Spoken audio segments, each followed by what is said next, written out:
అమ్మా నాన్న అనాథల పుణ్యక్షేత్రం.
నా పేరు సునీత అండి.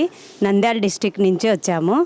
ఇక్కడ అమ్మ నాన్న అనాథాశ్రమంకి మా మామయ్య అత్తయ్య గారు 1,00,000 రూపాయలు డొనేషన్ ఇవ్వడానికని గుడి నిర్మాణానికి ప్లస్ తర్వాత వచ్చేసి అక్కడ అనాథ చూసి చాలా ఇదే అయిపోయామండి. అసలు వాళ్ళ పట్ల చాలా కేరింగ్గా ఉంది. అసలు వాళ్ళని కూర్చోబెట్టిన లైన్ కానీ వాళ్ళంతా మతి స్థిమితం లేని వాళ్ళు నాకు తెలిసి చాలామంది. అసలు అంత బాగా కూర్చోబెట్టారంటే దాని కష్టము ఈ ఆశ్రమంలో పడేవారు చాలా కష్టపడి చేశారు.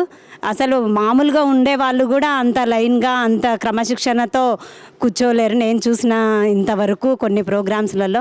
కానీ దాని వెనక అందరి కష్టం ఎంతుందో నాకు బాగా తెలుస్తుందండి. తర్వాత బాగా వస్తేనే వాళ్ళు నమస్తే చెప్పండి అమ్మ అంటే నమస్తే చెప్పడము, క్లాప్స్ కొట్టడము నాకైతే చాలా సంతోషం వేసింది. ఇంత కష్టము అలాంటి వారిని కూడా డాక్టర్ దగ్గర చూపించి వాళ్ళ క్యూర్ చేసి ఈ అమ్మ నాన్న ఇది అనాథాశ్రమానికి ఇంత సేవ చేస్తున్నందుకు గట్టు శంకర్ గారికి మేము ధన్యవాదాలు తెలియజేస్తున్నాం సార్. మేము కూడా ఎక్కడికి వచ్చినప్పుడు ఈసారి విరాళం ఎంతో కొంత డొనేషన్ చేస్తామని తెలియజేయడమేనండి. నా పేరు గోపిశెట్టి వెంకట సుబ్బయ్య, నంద్యాల. అమ్మా నాన్న అన్నదాన కార్యక్రమం చూసి తన్మయం చెందాలని వచ్చినాను. ఇక్కడికి వచ్చినందుకు ఆ విధంగా ఇక్కడ ఉండే పరిస్థితులు, ఇక్కడ ఉండేటువంటి వారి పరిస్థితుల సహకారం చూస్తే నాకు చాలా ఆనందకరమైనది. నేను కూడా చాలా సంతోషంగా కొంత అమౌంట్ 1,00,000 రూపాయలు గుడి కోసము డబ్బులు విరాళంగా ఇచ్చినాను. అమ్మా నాన్న అనాథల పుణ్యక్షేత్రం.